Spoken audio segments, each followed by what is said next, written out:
नमस्कार। आज Sunday special में एक किस्सा और किस्सा कश्मीर के बहुत पास के इतिहास 1967 से, जब कश्मीर में एक अंतर धार्मिक शादी हुई थी और उसके बाद पूरे कश्मीर में तमाशा मच गया था, वबाल हो गया था, हिंसा हुई थी, क्या क्या नहीं हुआ था, मामला राष्ट्रीय बन गया था। तो सबसे पहले वह किस्सा। तो हुजूर किस्सा कोताह ये है कि कश्मीर में एक मामूली सा कोऑपरेटिव स्टोर हुआ करता था जिसका नाम था अपना बाजार। इस अपना बाजार में एक लड़का काम करता था, गुलाम रसूल कांठ, और एक लड़की काम करती थी, परमेश्वरी हांडू। लड़का मुसलमान था, लड़की कश्मीरी पंडित थी, रैनावाड़ी के जोगी लंकर की रहने वाली थी। इश्क हुआ, शादी हो गई। 20 अगस्त को लड़की ने धर्म परिवर्तन किया। कश्मीर के मुफ्ती आजम ने शादी कराई। अगले दिन सेकंड एडिशनल जो मुंसफ थे उनके कोर्ट में पेश होकर एक एफिडेविट, एक हलफनामा पेश किया कि मैंने अपनी मर्जी से शादी की है, और शादी हो गई।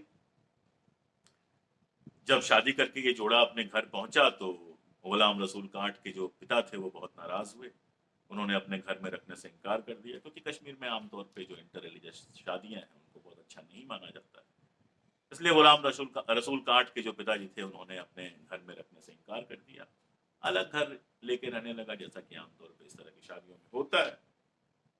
लेकिन मामले में मोड़ तब आया जब 3 अगस्त को, यानी घटना के लगभग 12-13 दिन बाद, लड़की की मां ने रैनावाड़ी में थाने में एक रिपोर्ट दर्ज कराई कि मेरी बेटी जो है वो नाबालिग है और कई दिनों से घर में नहीं है, उसके अपहरण की आशंका है। बच्चे जिद्दी होते हैं। मां ने इधर रिपोर्ट दर्ज कराई, अगले दिन जो बेटी है वो जामिया मस्जिद पहुंच गई। वहां बाकायदा नमाज नमाज पढ़ी, और नमाज पढ़ के वहां जो लोग थे उनसे नैतिक समर्थन की अपील की। लोगों ने स्वागत किया। लेकिन उस जमाने में डीआईजी पुलिस जो थे, डीएन कौल, उनके कहने पर मामला दर्ज हुआ। महाराजगंज थाने में लड़की को बुलाया गया, जहां पर उसकी माँ, उसके मामा और पंडित त्रिलोकीनाथ धर जो जनसंघ से जुड़े हुए थे, इन लोगों ने उसको समझाया। इसके बाद कोशिश की समझाने की कि बेटा जो हुआ सो हुआ, अब तुम लौट आओ। लड़की नहीं मानी। लड़की ने कहा मैंने अपनी मर्जी से शादी की है और मैं अपने हस्बैंड के यहाँ ही रहूंगी। वहां से उसको खानियार थाने ले जाया गया। वहां पर भी कुछ कश्मीरी पंडित नेताओं ने उसको समझाने की कोशिश की, लेकिन लड़की बजिद रही। लड़की नहीं मानी। जब नहीं मानी, बजिद रही, तो पुलिस के पास क्या चारा था। लड़की को उसके हस्बैंड के साथ घर भेज दिया गया। और इस बार जब घर भेजा गया, चूंकि तमाशा हो चुका था, तो गुलाम रसूल कांठ के पिता ने कहा कि तुम लोग मेरे घर पे ही आके रहो, अलग से ना रहो। और इसके बाद वो जो लड़की थी और उसका हस्बैंड गुलाम रसूल कांठ के लोग जो है अपने पैतृक घर, जो उनके पापा का घर था, उनके पिता का घर जो था, वहां पर जाकर रहने लगे। अब होना ये चाहिए था कि इतने सबके माँ बात बात आई गई हो जानी चाहिए थी। लड़के लड़की ने शादी कर ली अपनी मर्जी से, माँ बाप के घर में अपने रहने लगे, तो फिर इसके बाद क्या होना था। लेकिन मामला यहाँ खत्म नहीं हुआ, मामला यहाँ से शुरू हुआ। इसके बाद हुआ कश्मीर में वबाल। कैसे हुआ? कश्मीरी पंडितों ने मांग करनी शुरू की कि लड़की को अदालत में पेश किया जाए। पुलिस ने कहा भाई, लड़की की माँ, उसके मामा त्रिलोकीनाथ धर और जो बाकी लोग उस समय शामिल थे, उन सब ने ये देखा है कि लड़की बजिद है इस मामले पे, कि उसने खुद धर्म परिवर्तन किया है अपनी मर्जी से और अपनी मर्जी से शादी की है, वो बदलने को तैयार नहीं है। इसलिए उन लोगों ने कहा कि अदालत में जाने की कोई जरूरत नहीं। लेकिन पंडित समुदाय बजिद रहा।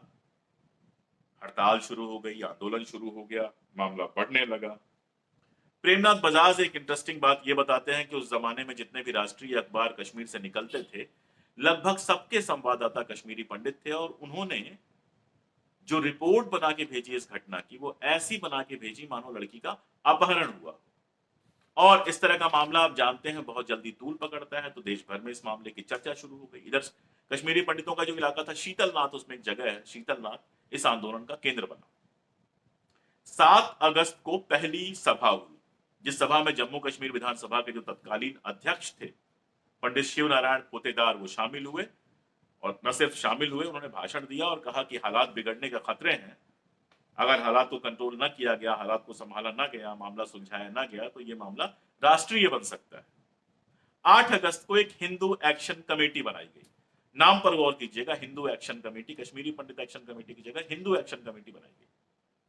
असल में इसका, मुझे ऐसा लगता है, इस घटना को देखने से ऐसे लगता है कि कुछ दिन पहले जो मोए मुकद्दस की घटना हुई थी, यानी कि हजरत बल दरगाह से मोहम्मद साहब का जो बाल चोरी हो गया था, उसकी जो घटना हुई थी, उसके बाद मुसलमानों ने जिस तरह से रिएक्ट किया था, मुस्लिम एक्शन कमेटी बनाई थी और देश भर में और दुनिया भर से समर्थन मांगा था, उसी तर्ज पर हिंदू एक्शन कमेटी बनाई गई और देश भर में लोगों से समर्थन मांगा गया। इसकी पहली ही सभा में कहा गया कि भारत हमारे साथ है।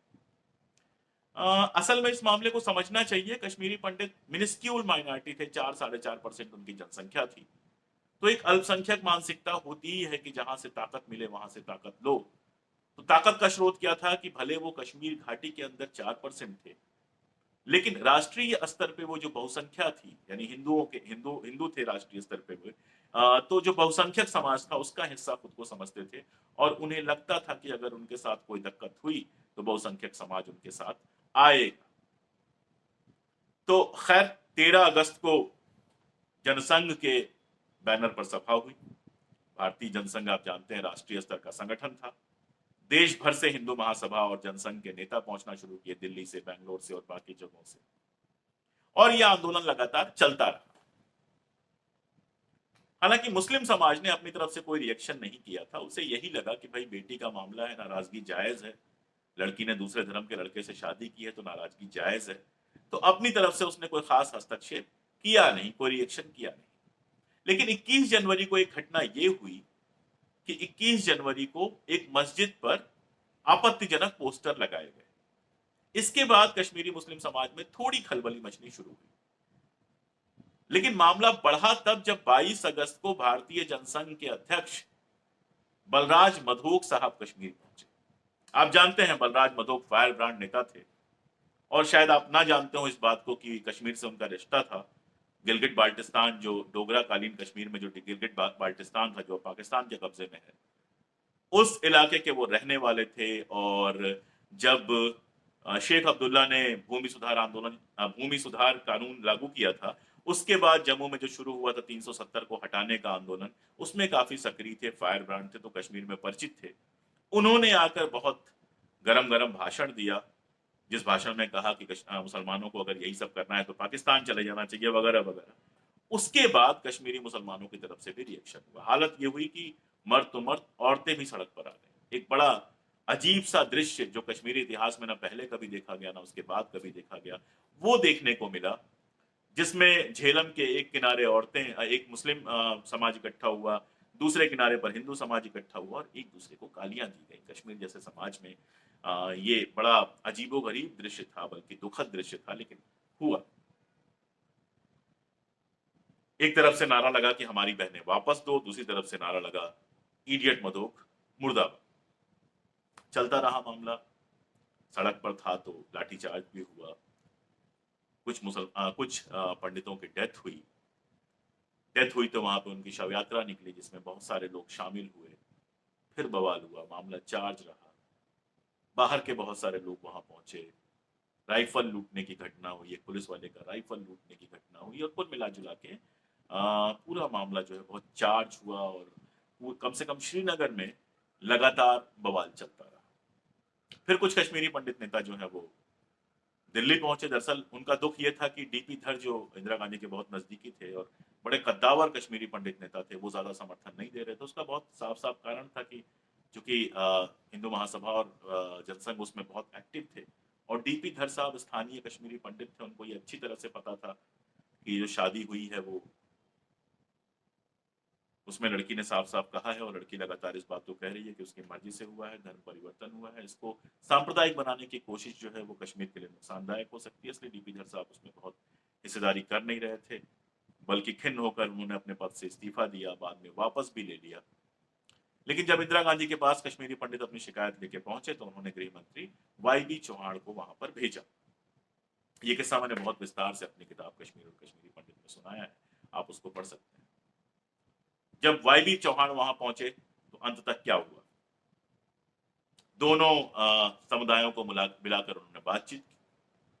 दोनों समुदायों ने अपनी अपनी शिकायत की, अपने अपने शिकवे रखे। फाइनली सबके समझ में यह आया कि लड़की जो है वो बालिग है और लड़की ने अपनी मर्जी से शादी की है, वो कोर्ट में भी ये बात कह चुकी है, थाने में भी कह चुकी है, तो बहुत कुछ हो नहीं सकता है। फिर भी फाइनली 1 महीने तक चला ये आंदोलन चौहान साहब के हस्तक्षेप से खत्म हुआ, सुलह समझौता हुआ दोनों के बीच में। इसके अलावा गुलाम मोहम्मद सादिक साहब ने, जो वहाँ के चीफ मिनिस्टर थे, 2 कमीशंस बनाए थे इसकी जांच के लिए।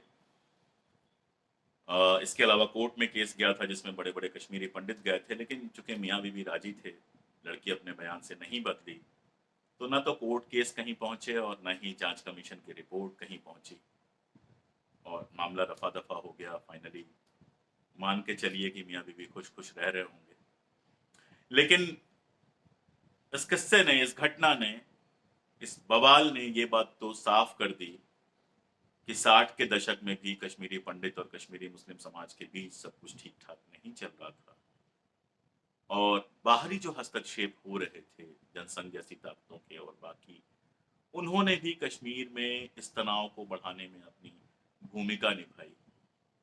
उसके बाद भी बहुत सारा किस्सा है, बहुत लंबी बातें हैं, बाकी फिर कभी। अगर मज़ा आ रहा हो आपको इन किस्सों को सुनने में, अगर इतिहास से मुलाकात करने में आनंद आ रहा हो आपको, तो जुड़ जाइए हमारे चैनल से। शुक्रिया।